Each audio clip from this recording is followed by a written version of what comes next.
ఈ రోజు మనం ఇంత స్వేచ్ఛ స్వతంత్రాలతో ఉన్నామంటే దానికి కారణం కొన్ని వేల మంది, కొన్ని లక్షల మంది ప్రజల త్యాగాలు, ఎంతో మంది గొప్ప నాయకుల పోరాట పటిమతోనే ఈ రోజు భారతదేశం స్వాతంత్రం సాధించి భారతదేశంలో ఉన్న ప్రజలందరూ సమానత్వంతో బతకడానికి ఈ రోజు కారణమైంది అంటే అది మన భారతదేశానికి స్వాతంత్రం రావడం వల్ల మాత్రమే. కానీ ప్రతి ఒక్కరూ ఇప్పుడు ప్రస్తుత సమాజంలో ఉన్న విద్యార్థులు కావచ్చు, యువకులు కావచ్చు, ఒకటి ఆలోచించాలి. స్వాతంత్రం భారతదేశానికి వచ్చింది, మరి స్వాతంత్రం ఎందుకు వచ్చింది అన్నది ప్రతి భారతీయుడు ఆలోచించాలి. స్వాతంత్రం మనకు వస్తే ఆ స్వాతంత్రంలో మనం ఏం చేస్తున్నాం? దాదాపు 80 సంవత్సరాలైతుంది స్వాతంత్రం వచ్చి. ఈ 80 సంవత్సరాల స్వాతంత్రంలో మనం దేశాన్ని ఎంత గొప్పగా అభివృద్ధి చేసుకున్నామన్నది మనందరం ఆలోచించాలి.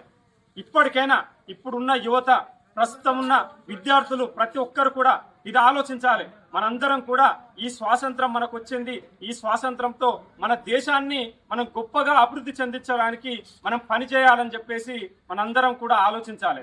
కానీ ఈ స్వతంత్రాలు వచ్చాయని చెప్పేసి మనం ఈ స్వేచ్ఛతోని అనవసరపు చెడు అలవాట్లకు బానిసలై, మద్యానికి కావచ్చు, డ్రగ్స్ కావచ్చు, అనేక ఇతర విషయాలకు బానిసలమై మన దేశాన్ని గొప్పగా అభివృద్ధి చెందించుకోవడం కాకుండా మన దేశ ప్రతిష్టను దిగజార్చే పరిస్థితులు కొన్ని ఏర్పడుతున్నాయి. అటువంటి పరిస్థితులు రాకుండా ఇప్పుడున్న యువతనే, ముఖ్యంగా యువత విద్యార్థులే ఆ ప్రతిజ్ఞ తీసుకోవాలి. నా దేశాన్ని అమెరికా కన్నా పెద్ద దేశంగా చేస్తాను, చైనా కన్నా పెద్ద దేశంగా చేస్తాను, రష్యా కన్నా పెద్ద దేశంగా చేస్తాను. ఇన్ని ప్రపంచంలో అత్యధిక జనాభా ఉన్న దేశం భారతదేశం, ప్రపంచంలో అత్యధిక యువత ఉన్న దేశం భారతదేశం. మరి ఇంత అత్యధిక యువత ఉండి, ఇంత అత్యధిక జనాభా ఉండి మన భారతదేశం ప్రపంచంలో ఏ స్థానంలో ఉంది, ప్రపంచ ఆర్థిక స్థితిలో ఏ స్థానంలో ఉందన్నది మన ప్రపంచంలో ఉన్న ప్రతి దేశంలో ఉన్న ప్రతి యువత కూడా ఆలోచించాలి. కాబట్టి నేను ప్రతి ఒక్కరికి ఈ స్వాతంత్ర దినోత్సవం సందర్భంగా ప్రతి ఒక్కరికి విజ్ఞప్తి చేస్తున్నాం.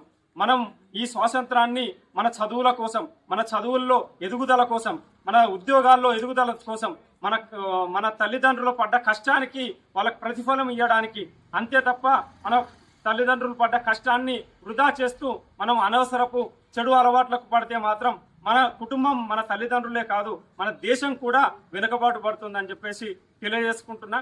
అదే